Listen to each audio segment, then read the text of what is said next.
మేము 4th year లో ఉన్నప్పుడు 4-1 అరౌండ్ ఉన్నప్పుడు ఎక్కడికన్నా ట్రిప్కి వెళ్ళాలి, లైక్ అందరు వెళ్తున్నారు మనం కూడా ఎక్కడికన్నా వెళ్ళాలి, 1 డేలో వెళ్ళేసి రావాలి. ఎందుకంటే ఇంట్లో ఒప్పించాలన్నా హాస్టల్లో పర్మిషన్ తీసుకోవాలన్నా అది పెద్ద తలకాయ నొప్పి. సో 1 డేలో వెళ్ళేసి వచ్చే ప్లేస్ ఏదైనా ఉండాలి, మాకు ఇంట్రెస్టింగ్ గా ఉండాలి. సో బీచ్, గుడి రెండు ఉన్న ప్లేస్ ఒకటి వెతుక్కున్నాం, దట్ ఇస్ అంతర్వేది. స్టార్ట్ చేసాం, మా రీసెర్చ్ స్టార్ట్ చేసాం డాక్టరేట్ లెవెల్లో. ఇంకా ఏ బస్ ఎక్కాలి, బోట్ ఎక్కితే ఎలా వెళ్ళాలి, ఎక్కడ ఎక్కాలి, ఆటో అయితే ఎంత అవుతుంది, ప్రతిదీ లైక్ ఒక ఫ్లో చార్ట్ లాగా చేసేసుకున్నాం.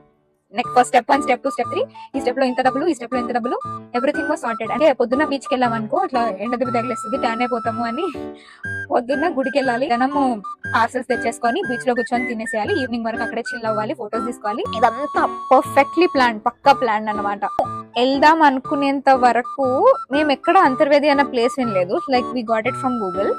కానీ తర్వాత నుంచి మా కాలేజ్ లో can say 75-80% of people went to Antarvedi. కార్లు తీసుకొని వెళ్ళిపోయారు, బళ్ళు తీసుకొని వెళ్ళిపోయారు. యువర్ లైక్ ఏ చూడండి,